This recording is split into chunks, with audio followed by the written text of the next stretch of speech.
You are not poor. You have a job, an EMI, a school fee, maybe a small investment. You call yourself middle class, and you're proud of it.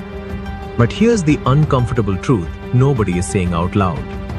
The Indian middle class, 430 million people, is being squeezed from three directions simultaneously. And none of them are making headline news.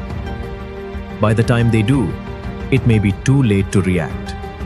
Today on Flipverse, we are exploring the three silent forces that could collapse the Indian middle class by 2030. Let's flip the scenario here. Let's start with Force 1. And this one hits hardest because it's already happening.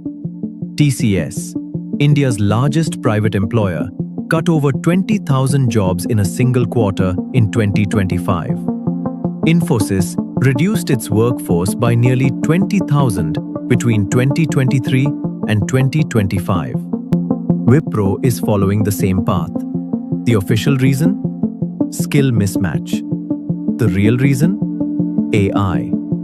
India's chief economist at Nomura, Sonal Verma, put it plainly. Entry-level routine jobs are being displaced, and mid-level jobs are transforming. This creates a challenge for job creation in India, since the country needs to create about 8 million jobs annually. Think about what that means. The engine that built the Indian middle class, the IT sector, the BPO industry, white-collar services, is the exact engine that AI is dismantling first.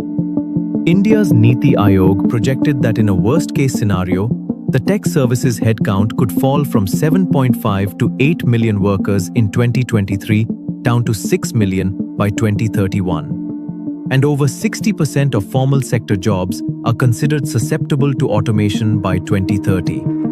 Now here's the brutal irony. The middle class was built on one promise. Get a degree, get a stable job, live better than your parents. AI is breaking that contract. Not tomorrow, right now. An IIM Ahmedabad study found that 68% of white-collar Indian professionals fear their roles could be automated within 5 years. They're not being paranoid, they're being realistic. Force 1 is already inside the system. Force 2 is quieter, but it's bleeding families dry every single month. Ask any family living in Bengaluru, Pune, Hyderabad or Mumbai. Does your salary feel the same as it did 5 years ago? The number might be higher, but the life it buys? Smaller.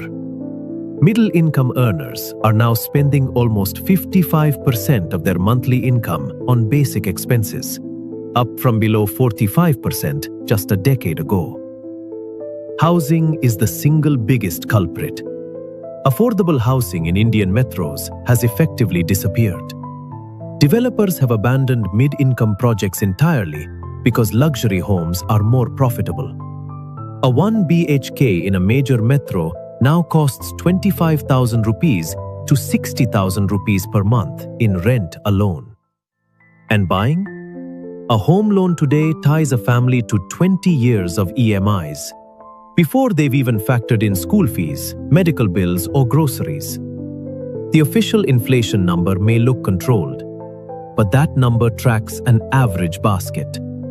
Most families don't live on averages. They live on rent, school fees, hospital bills, and fuel. Essentials that are rising faster than the headline figure. Here's the real trap. The middle class earns too much to qualify for government subsidies, but too little to absorb rising costs without stress. They're caught exactly in the middle, with no safety net above or below. Force 2 is not a crisis coming. It's a slow erosion that's been running for a decade. Most families just haven't named it yet. This is the most dangerous of the three, because it looks like progress. New car, new phone, vacation, weekend dinner. India is consuming like never before. EMIs, buy now, pay later, credit cards, personal loans. The middle class looks wealthier than ever. But look closer. India's household debt stood at 23.9% of GDP in early 2025. and the bulk of new borrowing is concentrated in unsecured personal credit. Nearly 33% of these loans are being used not for assets, but for basic consumption: groceries, medical expenses, school fees.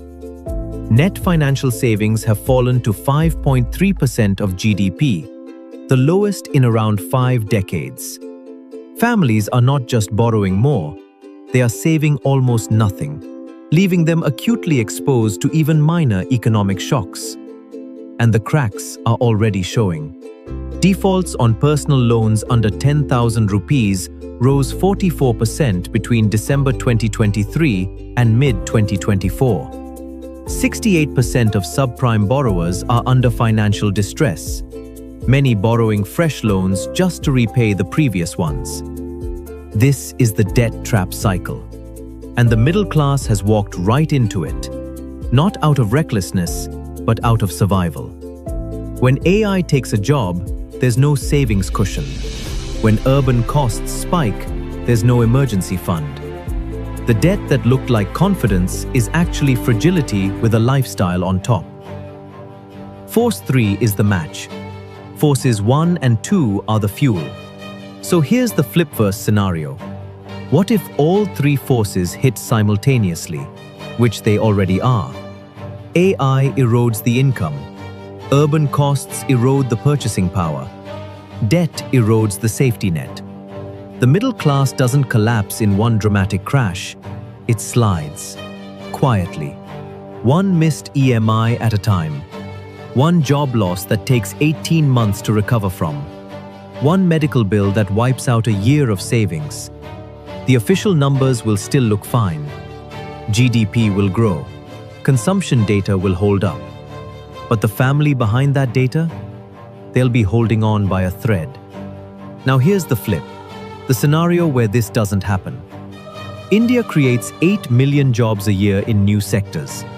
AI upskilling happens at scale, not in PowerPoint presentations. Housing policy gets serious.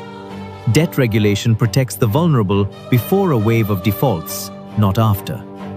That's possible, but only if we acknowledge the 3 forces first. The Indian middle class built this country's consumption story.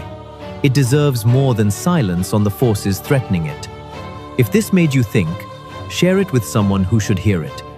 And tell me in the comments, which of these 3 forces do you feel the most right now in your own life?